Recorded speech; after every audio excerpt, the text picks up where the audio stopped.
I mean, she was actually physically healthy.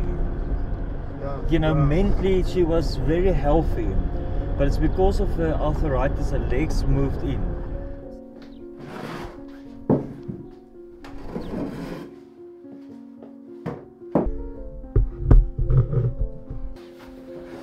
Okay, so I just finished talking to my dad on camera, and I'll be including a lot of the clips because at the end of the day this video doesn't serve much of a function if I'm just telling you the story of the troubles of the elderly people, and I'm not really raising any way that we can help.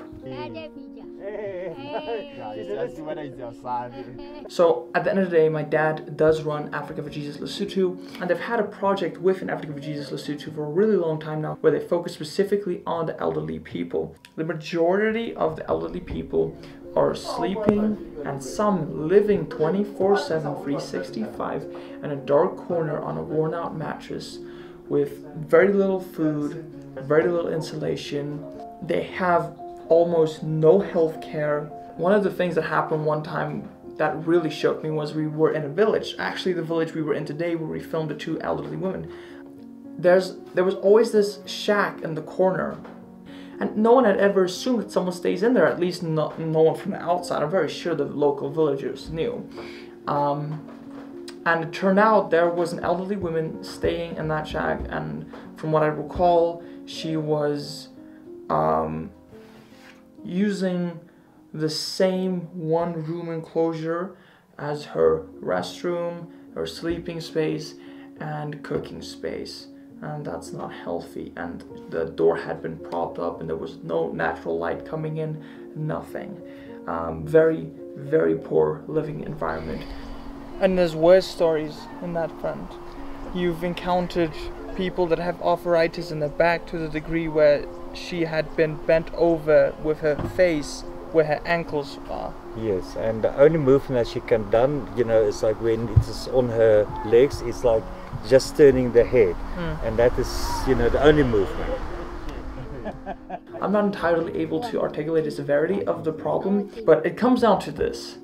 There's a group of people that are struggling, and Africa for Jesus Lesotho wants to help. So for a while, the main way that they've been helping has been by buying, through funds that have been raised, they've been buying blankets, mattresses, socks, all these different items, and they've been giving that to the elderly, and that helps them at least have a slightly better living environment. Numerous homes have been built in the past where the living environment was less than ideal. One of the grannies that we visited today, she had a wall that we had also started repairing for her at a previous time because the wall was about to start collapsing inwards.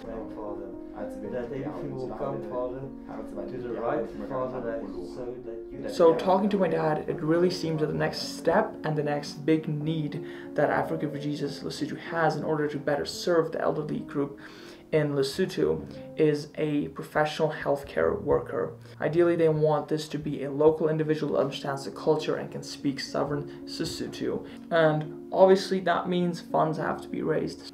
We're talking about a small little valley that has roads to access these villages. Some are slightly harder to access than others, but it all falls within a 40-kilometer range.